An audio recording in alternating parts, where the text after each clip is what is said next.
नमस्कार।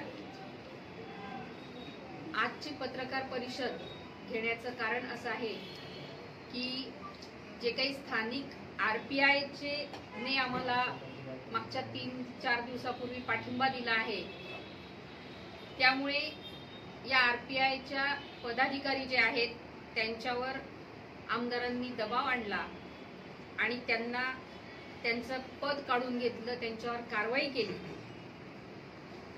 त्यांनी कितीही कारवाई केली तरी सुद्धा दलित बांधव जे आहेत ते अशा कारवाईला भीक घालत नाही। तरी सुद्धा ते कुणाच्याही मनातून आपण जी प्रतिमा असेल ती काढू शकत नाही, मलिन करू शकत नाही आणि कारवाई करून काहीही उपयोग होणार नाही।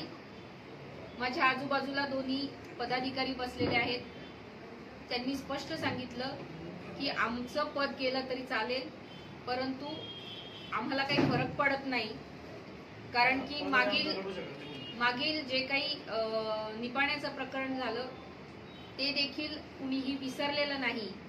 त्यामुळे ते म्हटले की आम्ही आमच्या जागेवर ठाम आहोत। ह्यासाठी ही आजची पत्रकार परिषद होती।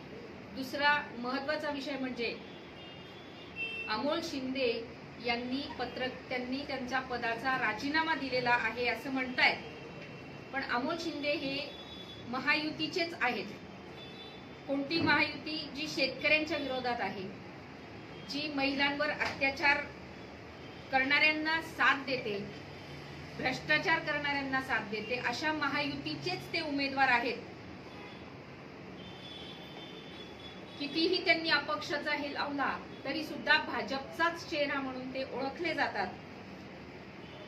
म्हणूनच भारतीय जनता युवा मोर्चाचे जे काही तालुका पदाधिकारी आहेत किंवा भाजपचे तालुका पदाधिकारी आहेत ते उघडपणे अमोल भाऊंच्या सोबतच आहेत, हे आपण सगळेजण बघतायत। त्याच्यामुळे जनतेची ही फसवणूक त्यांनी करू नये।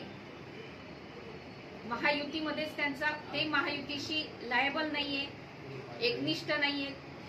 फक्त पदाचा राजीनामा निवडणूक आली की तेवढ्या पुरता द्यायचा आणि पुन्हा त्या पक्षात जायचं, असं हे मागच्या 10 वर्षापासून आपण बघतो आहोत। या 2 गोष्टींसाठी आजची ही पत्रकार परिषद होती।